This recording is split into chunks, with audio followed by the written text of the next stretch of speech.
जय जवाहर, नमस्कार दोस्तों। मैं आज उस ट्राइबल इलाके, उस आदिवासी इलाके की बात करने जा रहा हूँ जो आज अपने जल जंगल जमीन के लिए तरस रहा है। जी हाँ, पिछले एक दशकों से छत्तीसगढ़ के सरगुजा के आदिवासी अपने जंगल को बचाने के लिए, अपनी जमीन को बचाने के लिए संघर्ष कर रहे हैं। परंतु आज छत्तीसगढ़ की कांग्रेस सरकार अंडानी अंबानी के फायदे पहुंचाने के लिए आदिवासियों का विनाश कर रही है। आप इस वीडियो में देखोगे कि क्या क्या उन छत्तीसगढ़ के आदिवासियों के साथ हो रहा है। यह दरअसल मामला छत्तीसगढ़ के सरगुजा जिले के है। उस सरगुजा जिले में एक पारसा पहाड़ी है जहां पर आदिवासियों के पुरखे देव पुरातन से रहते आ रहे हैं और वहां पर पूजा पाठ करते आते हैं। आज उसको कोयले खनन के लिए अडानी सरकार को बेच रही है। ये बहुत बड़ी बात है। ऐसा आज आदिवासियों के बीच में हो रहा है। दोस्तों, आप इस वीडियो को देखकर समझ सकते हो कि उनकी स्थिति क्या चीज है। वो कैसे अपना आगे जीवन यापन करेगा, कैसे वो अपने आप को सुरक्षित महसूस करेगा इस स्वतंत्र देश में। आज वह 300 किलोमीटर सरगुजा से होकर रायपुर तक गया, आंदोलन किया, राज्यपाल, राष्ट्रपति, मुख्यमंत्री सबके पास ज्ञापन दिया। आखिर उसे मिला तो क्या मिला? आप यह वीडियो देखिए, फिर आगे बात करते हैं। देख सकते हो छत्तीसगढ़ की आदिवासी महिलाएं कैसे अपने वनों को बचाने के लिए पेड़ों से लिपट कर चिपको आंदोलन चला रही है, परंतु सरकार के कानों में सुनाई नहीं दे रहा है। साथियों, आज देख सकते हैं ग्राम पंचायत साली के बूढ़ादर जंगल में कितने सारे पेड़ को रात में चोरी करके असंवैधानिक तरीके से इतने सारे पेड़ को अदानी कंपनी द्वारा परसा कोल ब्लॉक के लिए काट दिया गया है। इतनी पेड़ यदि इतनी बड़ी बड़ी पेड़ कटती है तो आप इमेजिन कर सकते हैं ये भविष्य में कभी रिकवर नहीं किया जा सकता है। एवं ये जो परसा कोल ब्लॉक है इनजस्टिस है, फर्जी ग्राम सभा के जरिए स्वीकृति किया गया है और यहाँ पे पुलिस फोर्स तैनात करके धमकीपूर्वक इन लोगों को धमकी दे रहे हैं, गुंडागर्दी कर रहे हैं, रात में काम करवा रहे हैं। ये गलत बात है और मैं साथियों सभी से आह्वान करना चाहता हूँ, यदि जल जंगल ज़मीन बचाने चाहते हैं आप सभी तो अभी अच्छा समय है, आके सभी हम लोग का साथ दें, क्योंकि ये अन्याय आज हमारे साथ हो रहा है। हमारे गांव में आज पेड़ काटा जा रहा है, कल को आपके गांव में काटा जा सकता है। इसलिए सभी एकता होकर के लड़ें, अभी यही बेटर होगा। देख सकते हो किस तरह से वहाँ का लोकल हमारे युवा साथी ने हमको यह जानकारी दिया कि रात में मशीनों के द्वारा हंसदेव अरण्य में रात भर में सारी पेड़ों को काट कर गिरा दिया गया, परंतु आदिवासियों की इस बात का पता नहीं चला और रातों रात यह काम कांग्रेस सरकार, भूपेश सरकार कर रही है। आदिवासी को समझाने के लिए जो सरकारी अफसर जा रहे हैं वो किस तरह की बात कर रहे हैं आदिवासियों के बीच में, आप थोड़ा देखिए और समझिए और सोचिएगा। तो आप चलो देखते ये वीडियो कैसा क्या बोल रहे हैं ये। क्योंकि हम जो बोलेंगे वो झूठ बोल के नहीं जाएंगे, है ना। जो सच्चाई है वो सामने रहना चाहिए और जो सच्चाई है वो आपको भी पता रहना चाहिए, हमको भी पता रहना चाहिए। आप जो बोल रहे हैं आपकी समस्या हमको पता रहना चाहिए, यथासंभव उसका निराकरण करेंगे जो कानून के दायरे में है, जो नियम में है। उससे ज्यादा हम लोग भी यहाँ बोल के नहीं जाएंगे जी। तो हम एक चीज मैं बोल रहा हूँ थोड़ा सा। वन अधिकार कानून 2006 की धारा 4 की उपधारा 5 की इस नियम को आप माने जनताओं के सामने आप व्यक्त करिए तो साहब। इसके बाद क्या चीज आप बताओ। हाँ नहीं तो आप ही बताइए ना साहब। आप धारा को तो आप बता की है धारा को तो आप बता रहे हो ना क्या तो चीज़ जो यहाँ पर जो निवासरत हैं वो व्यक्ति का अधिकार है, उनका अधिकार है। यदि ग्राम सभा का प्रस्ताव यदि अगर प्रस्तुत है तो वहाँ पर माने समझौता है, और यदि ग्राम सभा का प्रस्ताव प्रस्तुत नहीं है शासन के पास तो वहाँ पर अनलीगल कानून है। नहीं, वो बात को मान रहा हूँ। देखो हाँ, तो पहले सुन लो। यहाँ प्रकाशन हुआ था, धारा 11 का प्रकाशन हुआ था, उस पर आप लोग आपत्ति किए हो, किए हो ना जाके? अंबिकापुर गए थे कि नहीं गए थे? कई बार किए हैं ना, अंबिकापुर में जाके आपत्ति किए हो। अभी उस आपत्ति का निराकरण होके नहीं आया है, नहीं आया है ना? आप लोग पहले प्रकाशन हुआ और प्रकाशन के बाद आपने आपत्ति डाला है कि यहाँ पर नहीं खुलना चाहिए करके, या जो भी आपत्ति लिखे हैं, उसके बाद में भी उसका निराकरण होके नहीं आया है। नहीं आया है तो जंगल पर गिनती भी नहीं होना चाहिए जब तक नहीं आ जाता है, जब तक नहीं आ जाता है। सुनो, ऐसा नहीं है।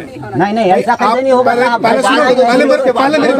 देखो नियम के दायरे में थाना में भी एप्लीकेशन आप जो बोले उसको दिया हूँ, आप जब बोले पूरा मैं सुनाऊंगा। हाँ बिल्कुल हम नहीं सुनेंगे साहब, आप उसका निराकरण करते हैं तो यही पहले सुनो तो निराकरण कर लीजिए, फिर आप प्रक्रिया इधर बढ़ाइए। आप लोगों से कोई लड़ाई नहीं है, लेकिन वास्तविकता को आप लोग प्रदर्शित नहीं है। लड़ाई सुनो, हम लोग अपना ड्यूटी कर रहे हैं ना। आप जो बोले उसको मैं पूरा सुनाऊं कि नहीं? सुने हैं लेकिन निराकरण नहीं किया है। मैं बोल रहा हूँ उसको सुनोगे तो, मैं बोल रहा हूँ उसको सुनोगे कि नहीं सुनोगे? सुनेंगे लेकिन बात तो सुनोगे, नहीं तो आपकी बात को हम क्यों सुनेंगे? हाँ तो आप भाई आपकी बात तो हम सुनेंगे, तो हमारी बात तो सुनो ना। मानना नहीं मानना आप लोग की इच्छा है जी, कोई जबरदस्ती हम तो अपनी ड्यूटी के दौरान आए हैं, और जो आप ड्यूटी के कानून के विरुद्ध काम करोगे तो हम कार्रवाई तो करेंगे। हम तो उसी के लिए भर्ती हुए हैं ना।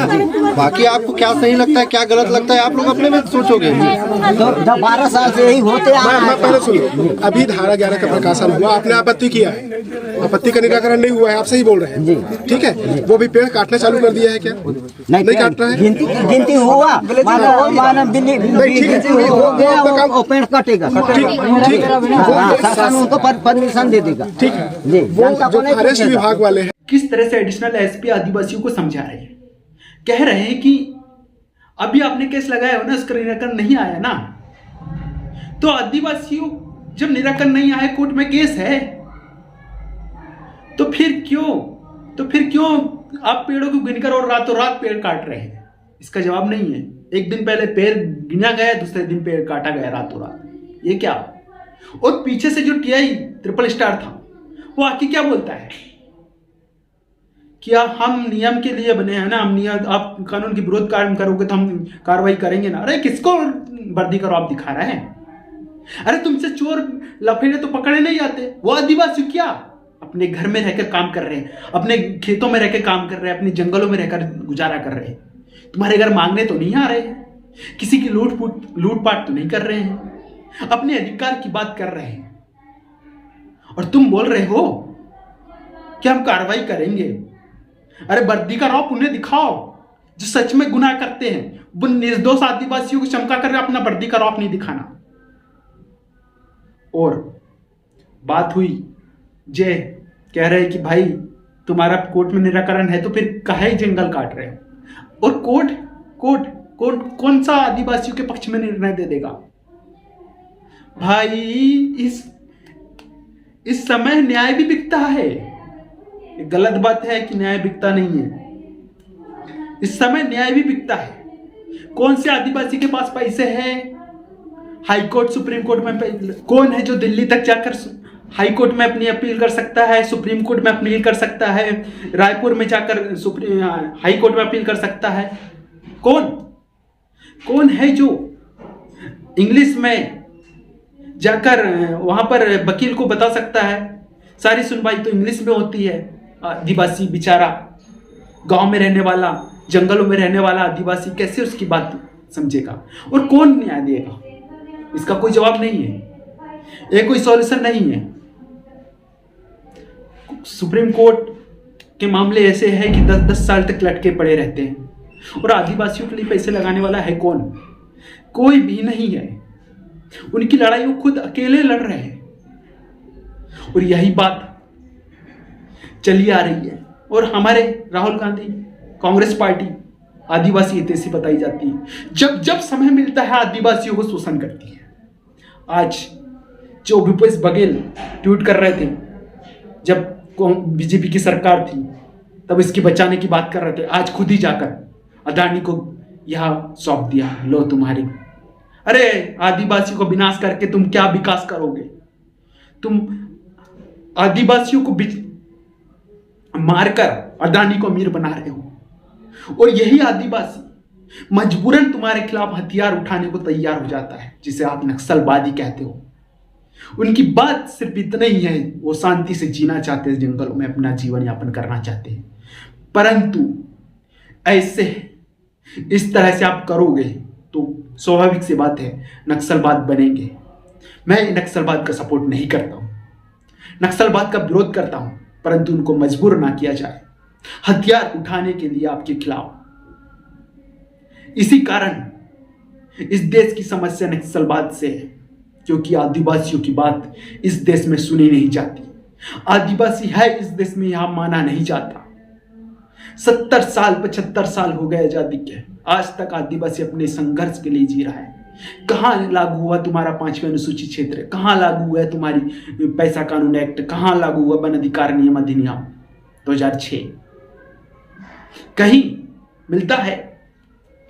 पैसा एक्ट 1996 में आया, आज तक इंप्लीमेंट नहीं हुआ।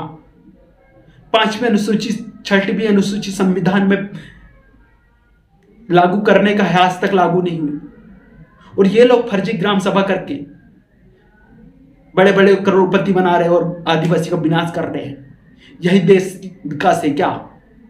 और लगभग वहां पर छोटे मोटे पेड़, पसीना भी आ रहा है मुझे, पर कोई दिक्कत नहीं। लगभग वहां पर 100-200 पेड़ नहीं कटने वाले, 6.5 लाख से ऊपर पेड़ कटने वाले हैं। जो कोरोना में आपने स्थिति देखी होगी, ऑक्सीजन के लिए तड़प रहे थे, आज उसी ऑक्सीजन को विनाश किया जा रहा। 6.5 लाख पेड़ यही होते हैं क्या? परंतु बात कोई नहीं करेगा। कौन करने वाला है इस देश में आदिवासियों की बात? कोई ट्विटर कैंपेन नहीं हो रहा, कोई 2-4 आदिवासी प्रेमी आदिवासी लीडर्स पोस्ट कर दे रहे फेसबुक ट्विटर वगैरह में, बस इतना ही चल रहा है। कोई प्राकृतिक प्रेमी ढेर सारे बने फिरते हैं, पर कोई इसकी बात नहीं करता है। जब आदिवासी की बात आती है, वो प्राकृतिक प्रेमी सिर्फ शहरों में दिखते हैं, 2-4 कचरा उठा के डाल देंगे कूड़ादान में, अपने आप को प्राकृतिक प्रेमी बताएंगे। अरे सही विकास देखना है, सही विनाश देखना है प्राकृतिक का, तो जाओ बस्तर, जाओ आदिवासी इलाकों में किस तरह से विनाश हो रहा है। बस दोस्तों, मैं यही बात करना चाहता हूं। बस आप लोग इसके खिलाफ आवाज उठाइए, बेदहल आवाज उठाइए। आज नहीं उठाएंगे तो तुम्हारे आने वाले जनरेशन तुमको गाली देगी। स्वाभाविक सी बात है, इस पृथ्वी का संतुलन बनाए रखना बहुत जरूरी है, और आदिवासी को विनाश बिल्कुल नहीं होना चाहिए, मैं ऐसा चाहता हूं। बस दोस्तों, यदि आपको मेरा वीडियो अच्छा लगता हो तो ही सब्सक्राइब करना, नहीं लगता तो जाओ। अच्छा लगता है तो शेयर करना, अच्छा लगता है तो लाइक करना, और मैं ऐसे नए मुद्दे पर हर समय वीडियो बनाते रहूंगा। तब तक के लिए भाई मैं आपसे आज्ञा चाहता हूं, और मैं चाहता हूं कि सभी लोग इसका विरोध करें, और मैं अपनी बात खत्म करता हूं। मिलते हैं नए टॉपिक के साथ, तब तक के लिए जय जवाहर।